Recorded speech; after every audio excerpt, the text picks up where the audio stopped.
Welcome back, everyone. Today we start the first of two modules on speed accuracy trade-offs. This one will focus on Fitts law.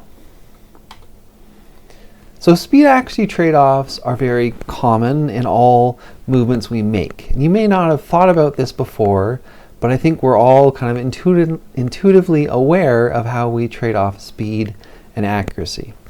Now, sports are a great example of this. So let's think about the baseball pitcher, throwing a pitch to the batter. And let's say that they have a normal speed that they throw at. So when we're going to represent that with this kind of green circle. So the pitcher knows that he can throw at kind of his normal speed and it will be so accurate. It will have we'll say moderate accuracy for a moderate speed. Now let's say the pitcher is facing a batter and they know the batter struggles with fastballs. So the pitcher might want to, instead of throwing kind of moderate speed, moderate accuracy, they might ramp up that speed. They intuitively know that if they throw faster, shown here with this red circle, so think red, faster, that they cannot be as accurate they used to be. If they throw faster, they're going to be less accurate. And that pitch, if we measure, say, the variability of it across many pitches, would hit a larger area. Now conversely, let's say the pitcher is facing a batter who struggles in the inside bottom corner. So now, instead of throwing kind of moderate speed, moderate accuracy, the pitcher wants to be very accurate to hit that bottom inside corner. But to be more accurate, the pitcher intuitively knows that they can't throw it as fast. So this is kind of the intuitive, typical speed accuracy trade-off. And we see this a lot in sports. You can think of a soccer player, shooting against a goalie, or a hockey player against a goalie. There's lots of sports contexts that fit for this. We'll talk about real-world examples as well. Now, I gave this example for years about a baseball pitcher, and I started to think, well, is there data that supports this? And sure enough, there is. So in this graph, what they did in this experiment is they got a bunch of university baseball players, so the varsity team, very accomplished players, and they asked them to throw at a target.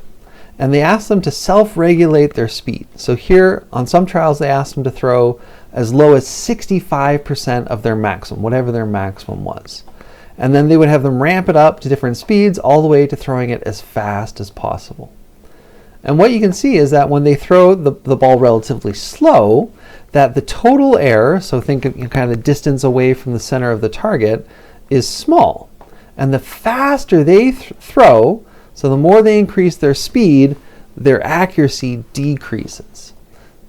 And this is something we intuitively are aware of in our actions just from kind of having a lifetime of movement experience. Two real-world examples, ones that you may have encountered before. So when parking a car, I often think about this. If you're parking in a spot and say there's two cars beside you, they look like they're parked appropriately, not too close to the line, but it's a relatively small spot. So intuitively, as you park, you're going to pull in slower. If you're coming to a parking spot and there's no other cars there, there's a large, more wiggle room. If you're a little to the left, a little to the right, it doesn't matter. Then you'll find that you'll pull in, quicker into that parking spot. And if we want to think of the extreme of speed and accuracy, threading a needle is a great example. So here the accuracy requirements are super high. We're talking about a needle. It's just a few millimeters that you need to get that thread through. So intuitively, we don't go to thread a needle and go, as fast as possible. We're going to move very, very slow because we know the accuracy requirements are high, so naturally our velocity is very slow. So this, in essence, are speed accuracy trade-offs, which are very common in our daily movements. There are two kind of famous laws for speed accuracy trade-offs in motor behavior. The first is Fitts law. It's a logarithmic speed accuracy trade-off. That's the topic for today. And then our next module will talk about Schmidt's law, or the linear speed accuracy trade-off. And in the second module, we'll also kind of compare what makes Schmidt's and Fitts different. But today, we're going to stick to Fitts law. So let's talk about Fitts' law. So first of all, it's named after Lieutenant Colonel Professor Paul Fitts, and we previously saw him in the course when we talked about stimulus-response compatibility. So remember that Professor Fitts was instrumental in bringing about this field of cognitive ergonomics, human factors engineering. And he did some very basic research on stimulus-response compatibility, but then he applied this largely to the field of aviation safety and cockpit design. So he's pretty famous already, but he's almost famous for discovering Fitts' law. So we'll look at his experiment that led to Fitts' law, and it wasn't named, he didn't name it after himself originally. It was just called the logarithmic speed accuracy trade-off, and then after his death, kind of posthumously in his honor, it was renamed to Fitts' law. So let's look at his task. So here's two different pictures of it. And in this picture, so we have a participant, they're holding a stylus, you can think of it just like a pen or a pencil, and there's two targets that are beside them, and they're told to tap as quickly and accurately between those two targets. So they tap back and forth like that. Now, between blocks, we can change the parameters of the task. We can change the target amplitude, so we can make the amplitude closer or further apart. And then we can change the target width, so the targets could be relatively large or small. So here's just a graphical depiction of this task. Now you can do it with a stylus, sometimes you can just do it with your finger. For simplicity's sake in this animation, it's just a finger tapping between these targets. So imagine we ask participants to tap as quickly and accurately between those two targets. So part of the importance in the instruction is that we're emphasizing speed. We want you to be fast, but also accuracy. We also want you moving at a reasonable speed and not so fast that you're missing the targets. So there's two independent variables, things that the participant, the experimenter can change. We have the target amplitude and we have the target width. And these are often abbreviated as A and W. And let's just think about how the amplitude and width contributes to the difficulty of the task. So let's say we're comparing two different situations. So here the blue situation where we have an amplitude of 5, and over here it's also an amplitude of 5, so that's kind of fair, that's the same. Here we have a target width of 3 centimeters, and here we have a smaller target width of 1. So imagine doing this task. Which one is going to be harder? Which one is easier? So I can just kind of try this with my mouse here. So if I kind of tap back and forth between these targets, I have a pretty quick movement time. If I go over here where the target width is smaller, it's harder, right? And my movement time is going to be slower. So this is fairly intuitive. A lot of Fitts' law is kind of like what we talked about with that baseball batter. It makes sense. So if we compare these two conditions, we have a shorter movement time for the blue condition. It's easier because the target width is larger. Now in this example, the target widths are the same, so now that's kind of fair, but what we're manipulating is the movement amplitude. So here it's 5 centimeters, and here it's 10 centimeters. So think for a second, which one is easier, which one is harder? And if it's not immediately intuitive, you can kind of try the task. So if I tap here, okay, that's pretty quick. Now I tap here, oh, whoa, my movement time is a lot longer. This is harder because I have to move physically further. So that's kind of the basics of Fitts' law, but that's not impressive in itself because, well, we could kind of convince anyone of that it makes sense. We're trading off speed and accuracy. Let's look at one more condition, and here the one on the right is harder for two reasons. So one, it has a larger amplitude, 10 centimeters versus 5, and the target width is also smaller. So the larger the amplitude, the harder, the smaller the target width, the harder as well. So if I try this one, this is very easy. Over here, this is harder for two reasons. One, the movement amplitude is bigger, and two, the target width is smaller. So the first genius of Fitts' law was quantifying the difficulty of these tasks. We're scientists. We want to put numbers on this. We don't want to just say one is harder, one is easier. We want to put an exact number to quantify the difficulty. And Fitts, what he came up with, he said, okay, well, I think we can measure the difficulty by 2 times the amplitude divided by the target width. So if we apply that simple formula to this first condition, well, we've got 2 times a, which is 5. So 2 times 5 is 10. Divided by 3, our target width is 3.3. Now what are we going to get over here? So if we use our same formula, so 2 times a is 10. That's 20 divided by the target width, which is 1, is 20. So the way difficulty works is the higher the number, the harder it is. Here, the difficulty of this movement is 3.3, relatively easy. And this one is a lot harder because it's much bigger than 3.3, it's 20.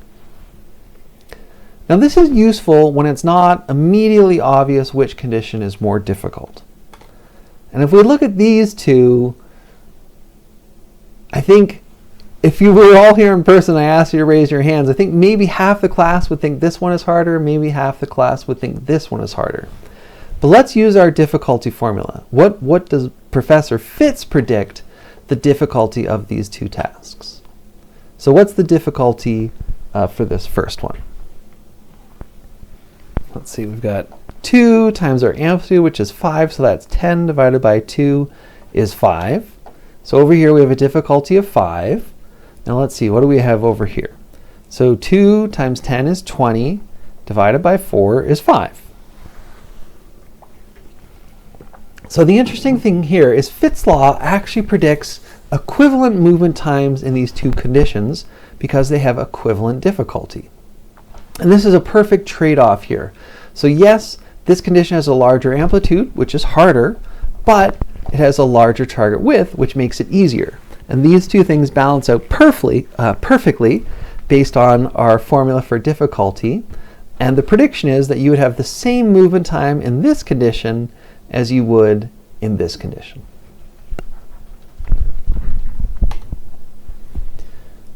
So in Fitts' original experiment, he had 16 conditions. You can see them listed here. And this was in 1954. It was before science had adopted the metric system, so the measurements are actually in inches.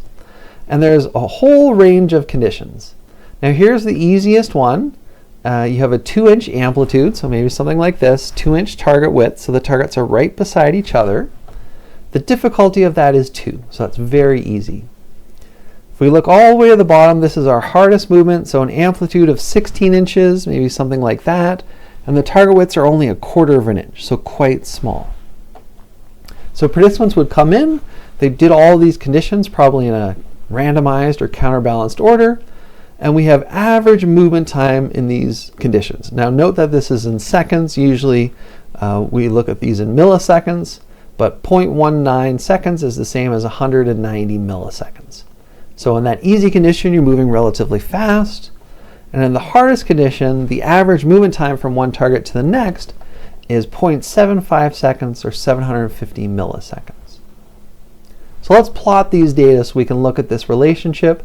And we're going to put difficulty, 2a over w on the x-axis, and movement time, our dependent variable, on the y-axis.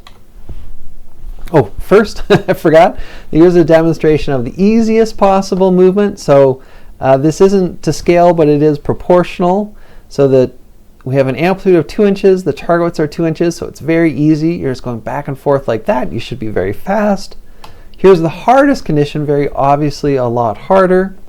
The difficulty is all the way up to 128. So if I even try this here, whoa, that was very inaccurate. You can see I'm going to have to slow it down a lot to be able to hit these targets. Okay, here's the graph of the data.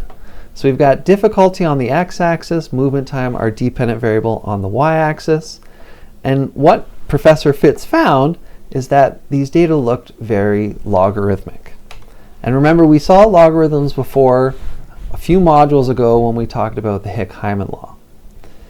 So Fitts found this same sort of logarithmic function, and just like Hick and Hyman, to see is it in fact logarithmic, what he did is he transformed the x-axis, he added a log base 2, And what he wanted to see is after we transform the data, then will we get a graph that looks like a straight line. And if it does, that means that yes, there's a logarithmic trade-off between movement time and the difficulty of the movement. Let's just review logs quickly.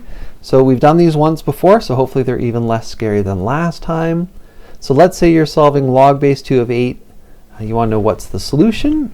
From our previous practice, you might already know, but remember we can rewrite this as an exponent. So log base 2 of 8, that's the same as asking, 2 to the power of 3, what does that equal?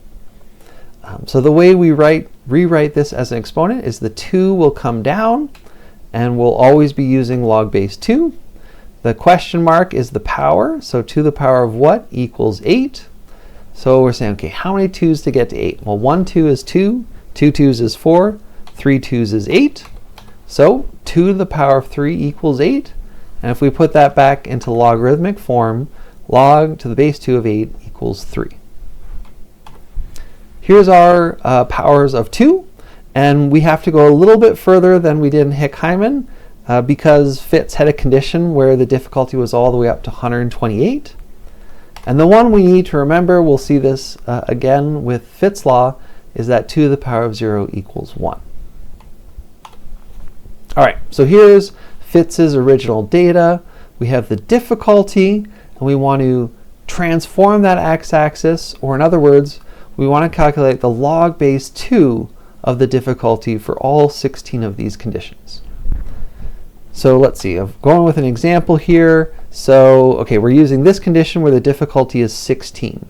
So we're solving log base 2 of the difficulty, in this case is 16. So if we rewrite this in exponent, we're saying how many 2's do we need to get to 16? 1 2 is 2, 2 2's is 4, 3 2's is 8, 4 2's is 16. So 2 to the power of 4 equals 16, or in log form, log base 2 of 16 equals 4. So there's lots of repeated difficulties here, which makes this easy. So these are all going to have an answer of 4. And if you look at the patterns of the numbers, these are all conveniently powers of 2. So these will be 4. Then we've got 5, 6, 7. That's the highest we need to go here. And we can also go lower. These are going to be 3, 2, and 1. So here's the replotted data. This is the difficulty. Now log base 2 of the difficulty has a special name. Fitts called it the index of difficulty, and that seems to have stuck, so we still use it today. So notice our indexes of difficulty range from 1 to 7, and just like the difficulty, the higher that number, the more difficult the task. So instead of plotting difficulty on the x-axis, we're now going to plot the index of difficulty, and the y-axis is still movement time. And what we're trying to see is now that we've transformed the data, does it make a straight line?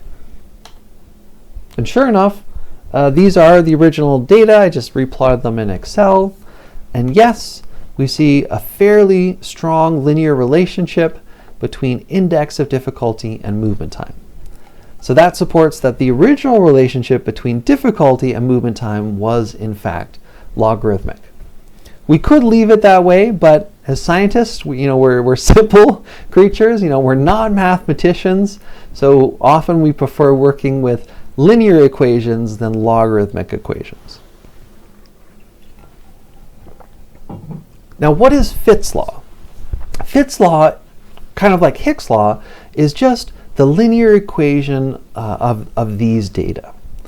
So we're going to start with y equals mx plus b, and we need to solve all 4 of these variables. Now for x and y, we're not putting in numbers because that would give us a point. What we want to do is put in the labels of our axes. So y is movement time, x is our index of difficulty, or log base 2, 2a over w. So we throw those into the equation y equals mx plus b, and we get to this form. And this is always how Fitts' law will start, because it doesn't even matter what the data look like, the axes are always going to be index of difficulty and movement time. Now we need to solve m, the slope, and b, the y-intercept. And these will depend on your actual data. So m, that's our slope, our rise over run, and we'll practice solving this in a moment. And B, that's our y-intercept. So we're going to look, when does this line of best fit, in this case, intersect the y-axis? Before we practice that, let's talk a little more about what does the slope and the y-intercept represent in fit's task. So first, the slope. And I asked Excel with these data, so I said, give me a line of best fit, and what is the slope? And here it estimated that it's 0.1 seconds, or 100 milliseconds. Now the slope, and this is kind of just what the formula of slope is how much the movement time increases every time the index of difficulty increases by 1. So if we look at a very easy task with an index difficulty of 1, if we go from 1 to 2, so our slope has increased by 1, we expect movement time to increase by 100 milliseconds, or 0.1 second. If we go from 2 to 3, another increase of 1, we again expect movement time to increase by 100 milliseconds.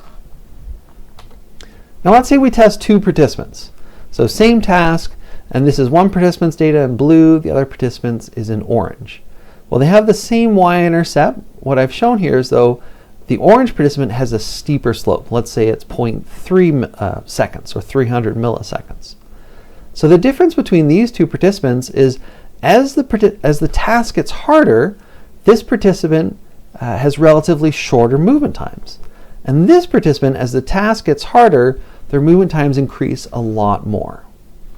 So if we had to pick who to send to the FITS Task Olympics, doesn't exist yet, but maybe in the future, we would want to send the blue participant because they have a shallower slope. So Fitts' law doesn't say you have to have a specific slope, but the shallower the slope, kind of the better your performance on this task. The fact that your slope can change is illustrated nicely in another experiment where now it's the same participants, but they had them do Fitts' law in 3 different ways. In one task, they used their finger, so it was kind of a small version of Fitts' law, and your finger is very dexterous.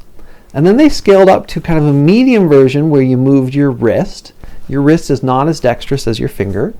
And then finally, they did a very big version where you moved about your shoulder, and that's shown here, A for arm movements. And even though these are the same participants, Fitts' law is very different if you move your finger because it's very dexterous, you have the shallowest slope, versus if we ask you to do shoulder movements, shoulder is not nearly as dexterous, and we still see Fitts' law, we still see this linear trade-off between index difficulty and movement time, but the slope is very different. And that's okay. Just like the Hick-Hyman law, the slope can change depending on the participant and on the task. All right, now what about the y-intercept? What does it tell us? So for Fitts' original data, when I put these in Excel, it said that the y-intercept was 0.025 seconds. Now that's the same as 25 milliseconds. So it's very quick. Now what would this task be? Note that Fitts didn't actually test this task where the index of difficulty is 0, but this is going to be a very, very easy movement. In fact, this is the easiest possible movement. So what does that look like? So we can think about it a different way. So we know here, for the y-intercept, the index of difficulty is equal to 0. So we'll say the index of difficulty is equal to 0, and we're going to solve for a and w. So it's kind of the opposite of how we normally do logarithms. So let's rewrite this. Well, it's 2 to the power of 0 equals 2a over w. 2 to the power of 0, remember that's 1, that's kind of that weird one we need to memorize. And we know that that's going to equal 2a over w. We can divide both sides by 2, and we're going to get 1/2 equals a over w. Now this is multiple solutions. The easiest possible solution is if a equals 1 and w equals 2. So we've got 1/2, and if we put in 1 and 2 here, we're going to get 1/2 equals 1/2. A could also equal 2 and w could equal 4, and we would still have 1/2 equals 2 over 4, which also reduces to 1/2. Now it doesn't actually matter how we solve it. If a and w are 1 and 2, 2 and 4, 4 and 8, what the condition will look like are 2 overlapping targets shown here. So imagine you've got these 2 overlapping targets, or in other words, the index difficulty is 0. it's the easiest possible task because all you have to do is tap up and down. And Fitt's original experiment suggested, or I guess predicted, that you would be able to tap up and down in about 25 milliseconds, which I think makes sense. So coming back to what this tells us, the intercept is your movement time for the easiest possible movement, which would be tapping up and down. Almost no accuracy requirement. I mean, you can't flail about, but you're moving so low that there's very little accuracy requirements here. A little more about Fitt's law. So in Fitt's original experiment in 1954, the task where you're tapping between targets, we call that a serial movement or a serial tapping task. You're tapping back and forth. 10 years later in 1964, Fitt showed that Fitt's law also works for a discrete movement. And this is an image of one, sorry for how small it is, that I did actually in my lab. So imagine a monitor, and there's this little home position, and then on different trials you'd be cued to move to different targets. So maybe you're cued to move to this target. So when that illuminates as quickly and accurately as possible, you'd make a single discrete movement to the target. And you kind of wait there for some feedback, whether you hit or missed, and then at your own pace you go back to the home target, and then maybe another target would cue and you would move to that as quickly and accurately as possible. So not these serial movements, but just a discrete movement. And the neat thing is, it kind of doesn't really matter whether it's a serial movement or a discrete movement. We see these nice linear trade-offs between index of difficulty and movement time. So this is Fitt's original data, and these are actually data from my lab where we show Fitt's law for a discrete movement. And lots of people had shown that before.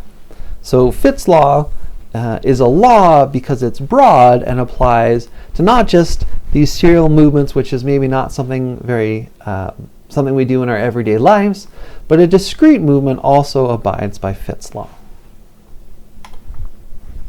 The other reason it's a law is we can kind of do Fitt's experiments in weird situations and we still see a logarithmic trade-off. They've done Fitt's law underwater.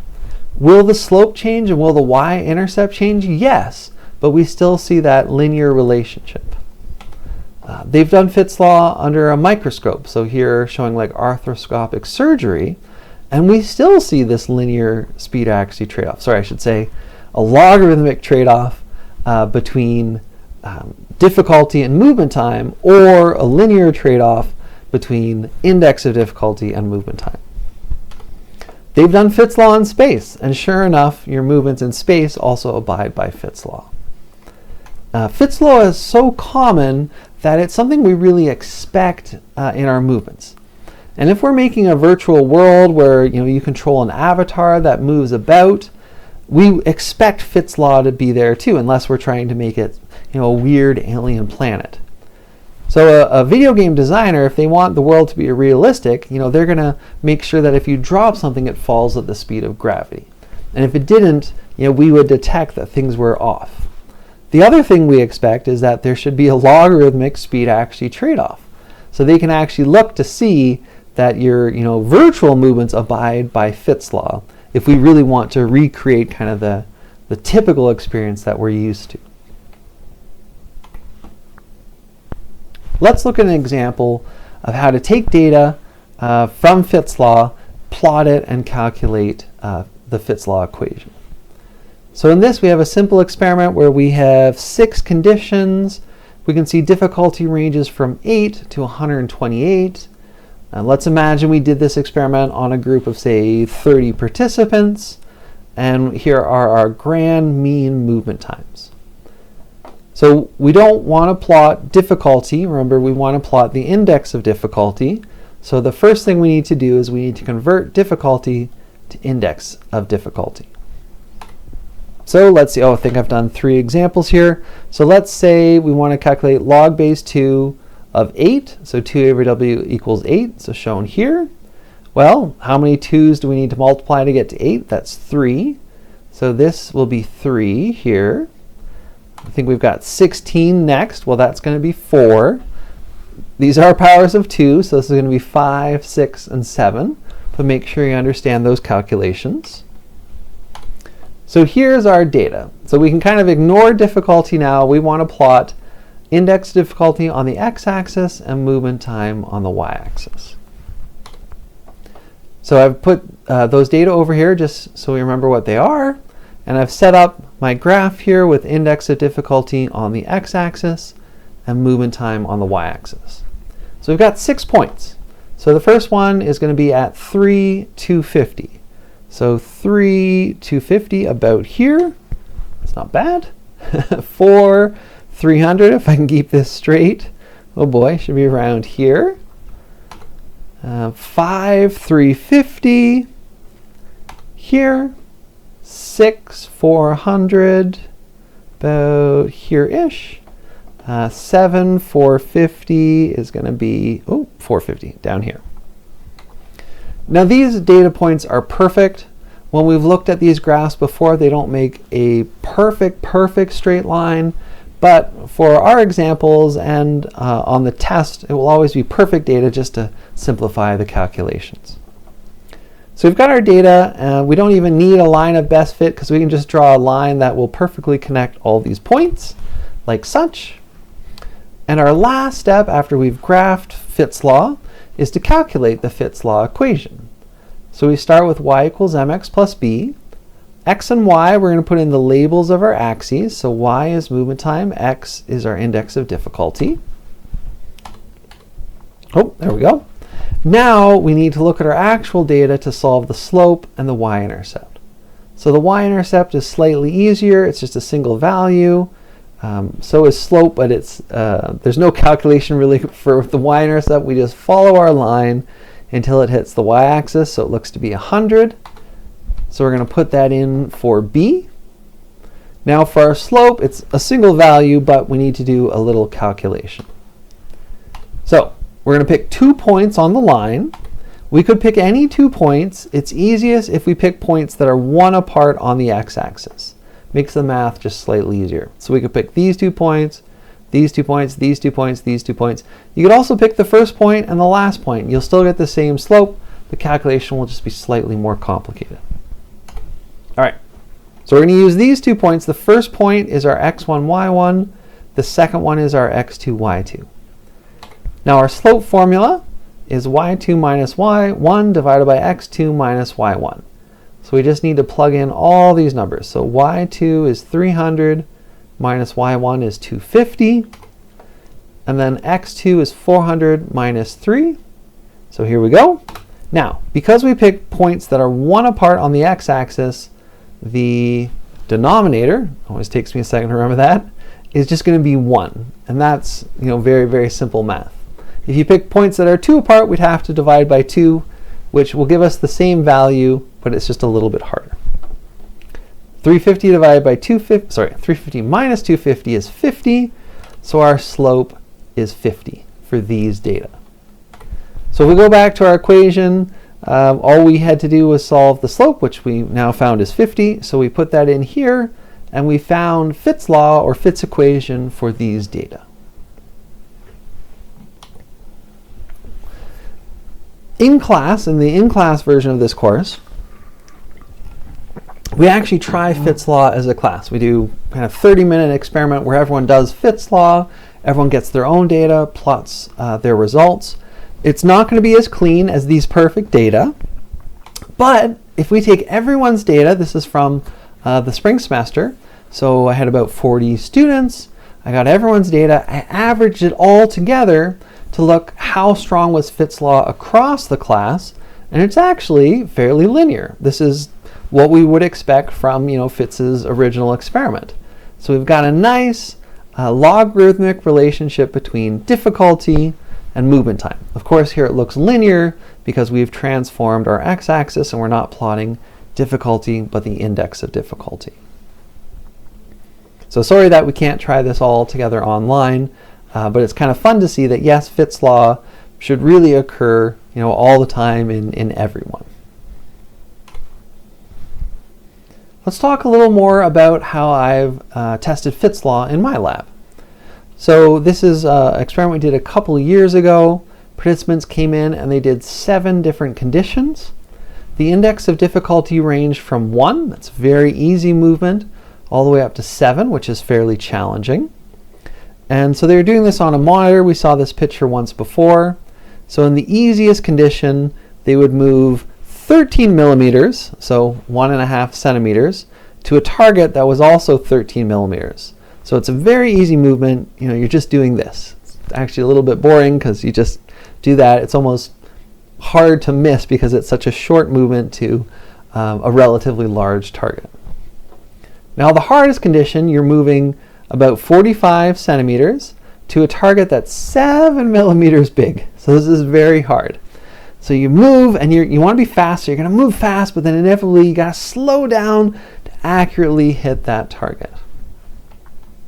And unsurprisingly, we saw this data once before, we found Fitts law. We would be surprised if we didn't see Fitts law.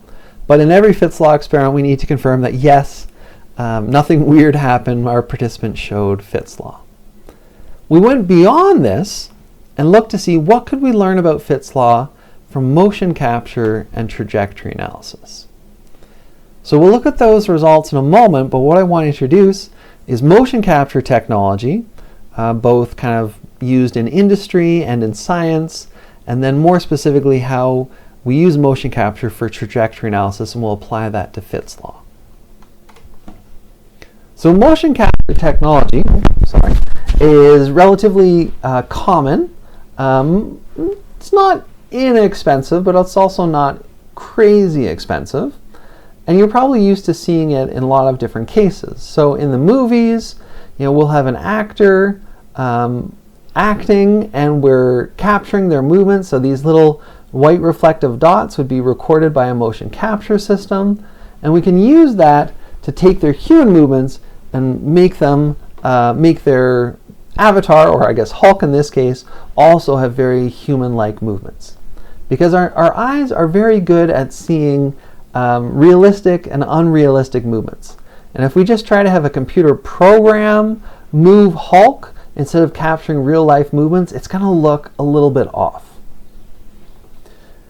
We've gone even better with motion capture technology. Now this would be more expensive, where we can put little markers all over an actor's face, and not only then will their movements look realistic, but also their facial emotions are going to look very realistic as well, because we're capturing them from an actual individual. And there was a time, not sure how long, 10, 20 years ago maybe, where we had kind of nailed the capturing human movement, but we didn't have facial motion capture yet. So the overall movements look good, but then if we ever saw the face, then it was more, just hand animation, and it wouldn't look very natural. But now we combine both for very realistic and emotive avatars in movies like Hulk and I'm not sure the ape's name from Planet of the Apes. We also use this technology in video games. So our eyes can pick out movement actually quite well. And we expect, say, LeBron James' dunk to look a certain way. And we expect Stephen Curry's three-point shot to look a certain way. And in sports video games, they will usually get a lot of athletes, especially the big name athletes. They'll bring them into these giant motion capture studios, have them record kind of their moves, their normal basketball moves, maybe some of their signature moves, so they can get those exact movements into the video games. And EA has some great technology for this. They do basketball, but they can even change this to artificial ice, to do hockey games, and all sorts of motion capture technology. So motion capture, kind of a big thing out there in the real world, very interesting. I use motion capture, and other researchers, especially in biomechanics, use motion capture to study human movement. So here's a picture of my lab, and these are actually the motion capture cameras kind of in a semicircle around me here demonstrating this experiment. And in this one, I'm simply picking up these Duplo blocks and moving them to different locations.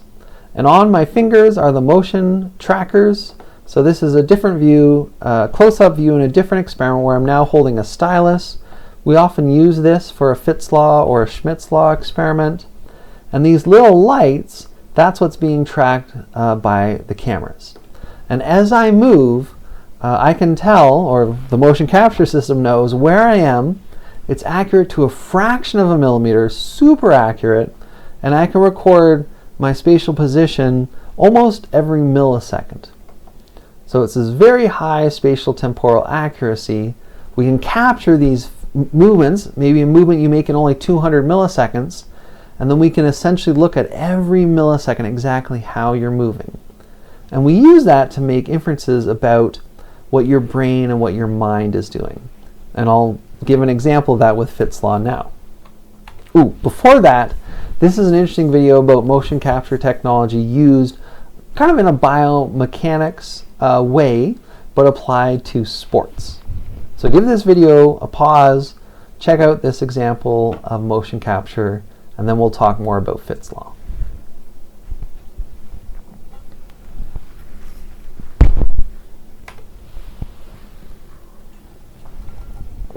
Let's look at an example of motion capture applied to understanding how the mind works during Fitts law.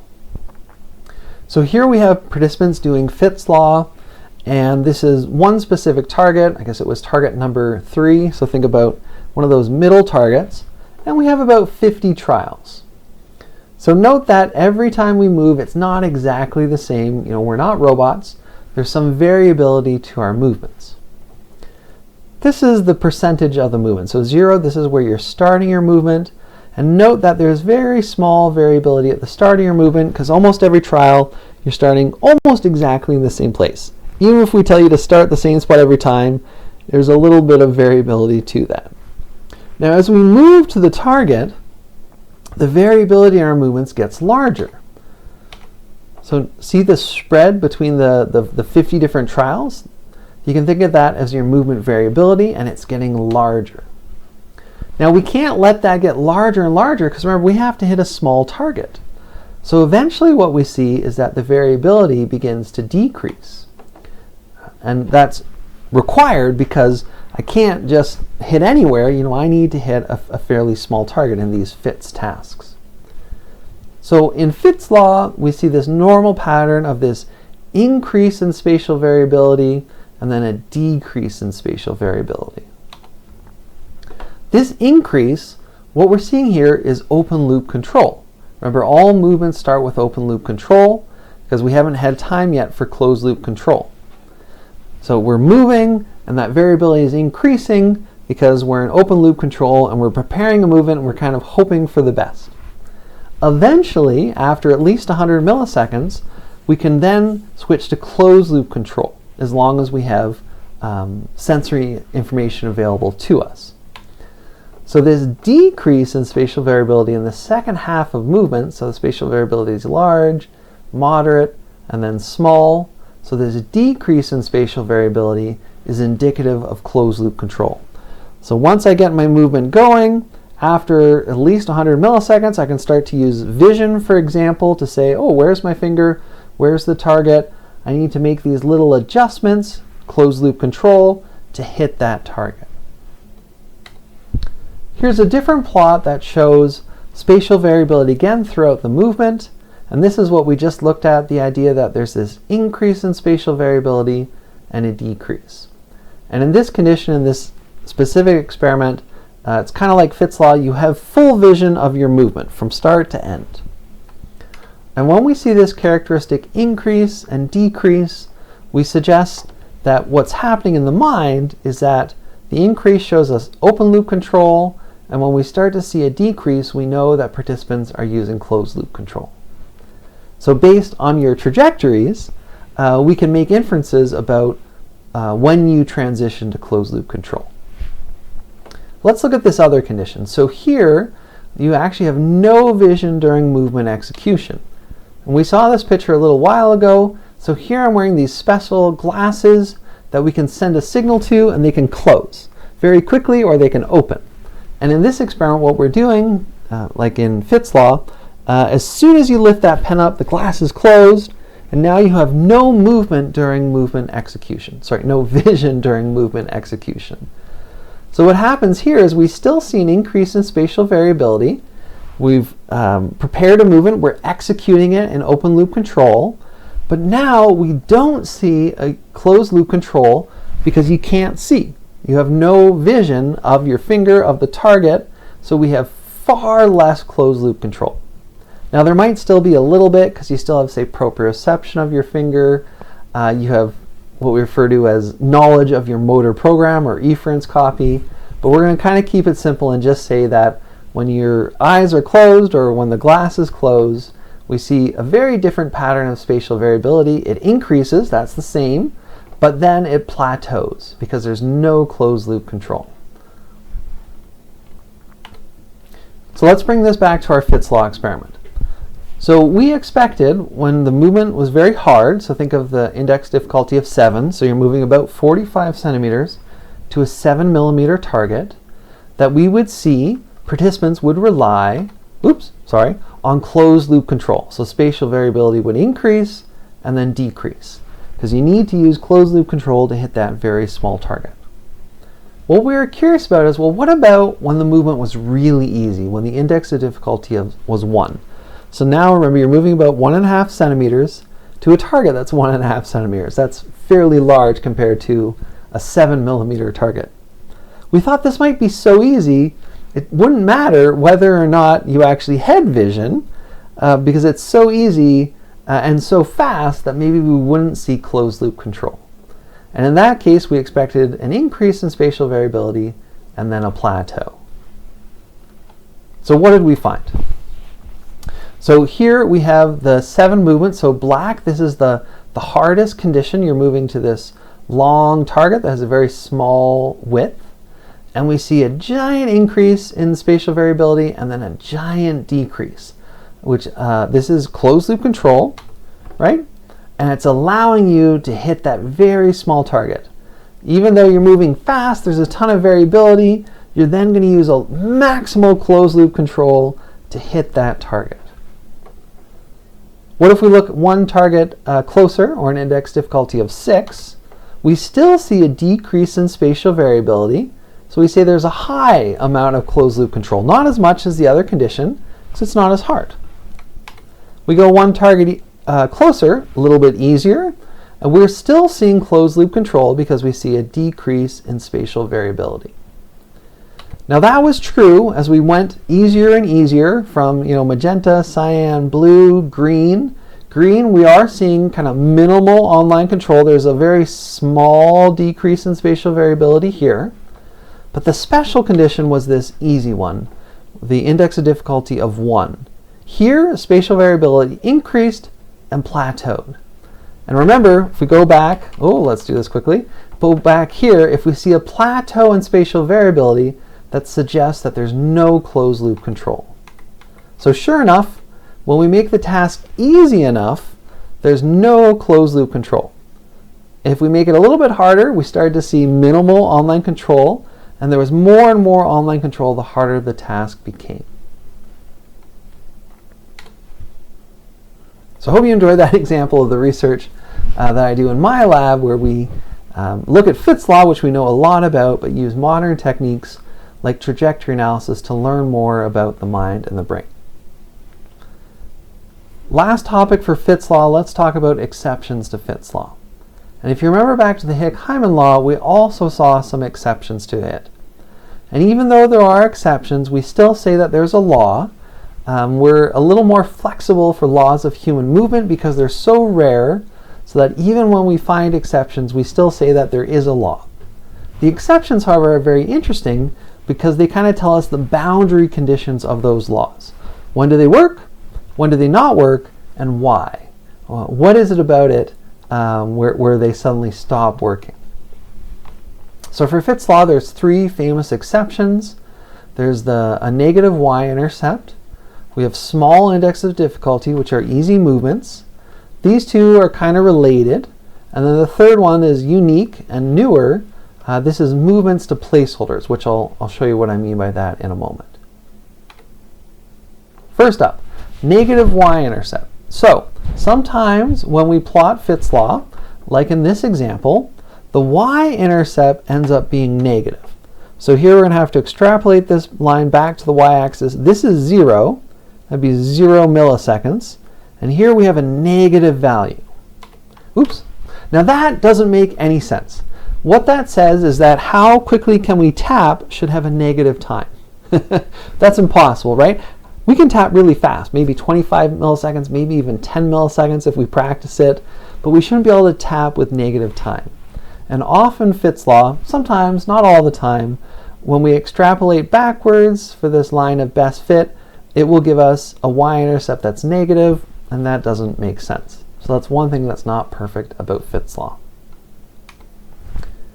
Crossman, in 1956, just I think 2 years after the original Fitts experiment, did a really neat experiment where he looked at Fitts' law from index of difficulty of 3, which is a moderately difficult movement, and then up, here we can see up to almost 10, which would be a very difficult movement.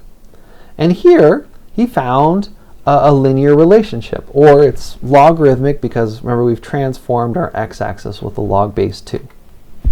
So yes, we do see Fitts' law, and actually interesting enough, if we look at his y-intercept, we're going to get a negative value. So he also replicated the problem we sometimes see in Fitts' law. Then what he did is he tested easier and easier movements. Now once we get to 0, that's just tapping up and down.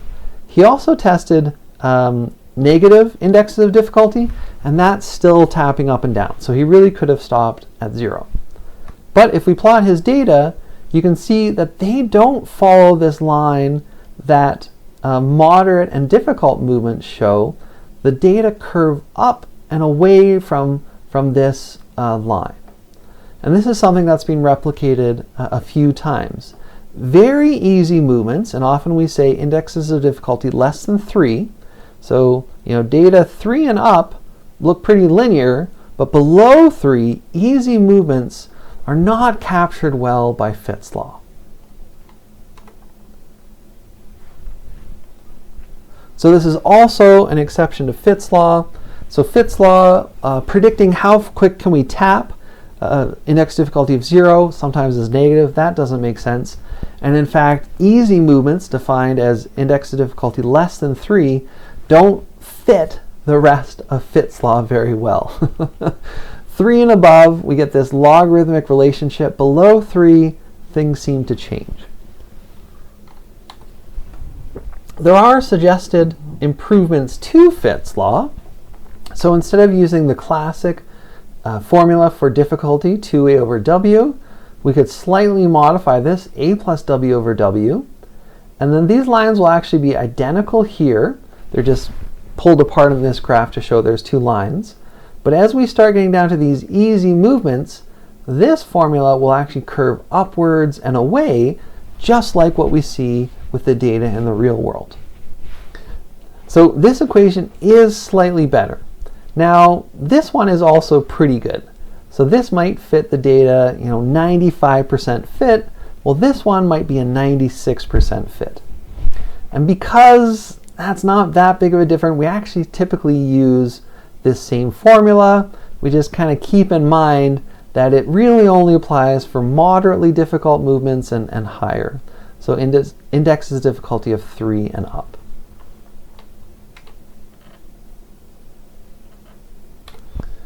All right, last exception, and this one is my favorite. This might be the most interesting and unusual. So there was an experiment quite recently where they weren't testing Fitts' law, but they did expect to see Fitts' law. So they had 2 conditions. This condition was called placeholders. We have a home position. This is 1 centimeter or 10 millimeters.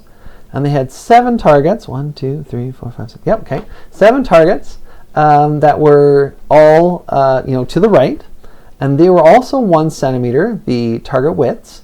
But the amplitude of the targets got slightly larger. So if you imagine moving to this target, let's pretend that that's 10 centimeters. Well, this one would be 11, and then 12, 13, 14, 15, 16, and so on. So the way this task worked, it was a discrete task. You'd be waiting at the home position. One target would illuminate randomly, maybe this one, and you'd move to that as quickly and accurately as possible. Now this condition they called placeholders because there was this kind of square around each possible target location. They had another condition that they called no placeholders. And it still had 7 possible target locations, but there weren't squares around them at the start. One would illuminate and you would move there, and then you do another trial, different one, or the same one would illuminate randomly and you'd move there as quickly and accurately as possible. And I don't think the difference that we're going to see in a second is really because participants were surprised by the targets in this condition without placeholders, because remember, when we do these experiments, participants often do a couple hundred trials. So after maybe 20 trials, you're realizing, okay, even without placeholders, the targets are always to the right. They're within this sort of region. So what they were expecting was Fitts' law. Your movement time should be the fastest to the first target, regardless of if there's placeholders or no placeholders. And then movement time should increase just a little bit to the next target, a little bit again, a little bit again, and the last target should have the longest movement time. Fitts' law. Here are their results. And this is quite odd. So first let's look at the normal results with no placeholders. As we increase the index of difficulty, so this is the first target, this is the last target, we see movement time increases. Great. Normal Fitts' law, just as we would expect, and we've seen thousands of times. Here's the weird condition. So when we had placeholders, movement time is increasing from target 1, 2, 3, 4, 5, 6, and actually was comparable with no placeholders. With placeholders. Placeholders and placeholders and no placeholders for the first 6 targets had comparable movement times. There, said it. But movement time with placeholders to the last target was a lot faster than it should be. It should increase, right? You're moving a little bit further. You should do that a little bit slower, and yet participants somehow move further and yet faster. You might be wondering, well, did accuracy change? Were they really inaccurate to the last target? And no, accuracy was consistent, so that doesn't explain this exception to Fitts' law. How do participants move further and yet faster? Through some fancy experimentation, which we won't go into, but what they did is they looked at how are participants coding that spatial location. There's 2 common ways for us to code spatial location. One is called egocentric, and it's depicted in this picture. So your mind is going to code the location of things, and here's an example here. So I'm going to think about the spatial location of this mug with respect to myself. So this is called egocentric coding. So ego, think yourself. Your mind is coding how far things are from you. So the mug is this far away, my monitor is that far away, etc. Another way our mind likes to code spatial information is called allocentric. Instead of thinking about how far is this from me, I'm going to code this with respect to the position of other objects. So now this mug is maybe 50 centimeters away from my monitor. So you can see allocentric coding depicted down here. These aren't just made up. If we look at neuronal activity, we actually see evidence of egocentric spatial coding in some cells and allocentric coding in other cells. Why is this relevant? Well, when they looked at how do participants code spatial location, and we won't get into the details, it was fairly complex, but what they found is that when there's no violation or exception to Fitts' law, no placeholders, participants coded egocentrically. When we do have placeholders and we see this violation, participants started to code allocentrically. So that seems to be important. For a violation to occur, you need to code allocentrically. Now, why do we do that? Well, let's look at these 2 situations. We've got no placeholders here and placeholders here. When there's no placeholders, there's kind of no option but to code egocentrically. You're using maybe a monitor or surface of a table. There's a home position and a target. You're thinking about where's my finger, where is the target, so it kind of makes sense to code egocentrically. With these tiny targets that are very close together, that seems to cause your mind to want to code allocentrically. So you're no longer thinking about how far is this target from my finger, but you're thinking about how close is it to the target in front of it, to the target behind it, and so on and so forth. So once we have these placeholders, there's more objects in the display, and that seems to cause allocentric coding. The other thing about this is for this to occur, this exception to occur, these targets have to be small and close together. I tried an experiment where I scaled everything up because it was so small, so it seemed kind of frustrating. Instead of 1 centimeter targets that were 1 centimeter apart, I made them 2 centimeter targets that were 2 centimeters apart. And this exception actually disappeared. And I think they have to be small and close together, so close together that as you're moving to the target, your brain, your mind is concerned with not just hitting this target, but missing these other ones nearby. And I think that's why we code allocentrically, and somehow this causes this exception to Fitts law. There's been some more research on this, but we don't know exactly why there's an exception to Fitts law with placeholders. From a few different studies, we do know that there are 2 necessary conditions. First of all, they got to be small targets that are close together. Again, if we make them twice as big, space them out twice as much, this exception doesn't occur. Also, from what we just talked about, we know that the targets need to be coded allocentrically. There's not a huge amount of research on this. You know, it's maybe more of interest to motor behaviorists like myself, but it's also something that likely occurs in our daily movements. If you think about a keyboard, so keyboards or typing, keys are often about 1 centimeter. They're often about 1 centimeter apart. So this sort of exception likely occurs kind of all the time when we're typing, which is interesting. And maybe we could actually take advantage of that and have important keys kind of at the end of the row. And actually maybe having the enter key at the end where there's you can move faster and further is maybe a good design. So this is a bit nuanced, but I also like to think it has some application to our daily lives with, say, typing on keyboards. So those are our 3 exceptions to Fitts law. The first 2, somewhat related, negative Y-intercept. So Fitts law doesn't do a great job at predicting how fast we can tap. It also doesn't do a great job of predicting movement time for very easy movements, so defined as indexes of difficulty less than 3. Also, when there's placeholders, there seems to be something that changes. We start to code allocentrically, especially when those placeholders are small and close together, and somehow we can move faster and further to the last target in a range of placeholders.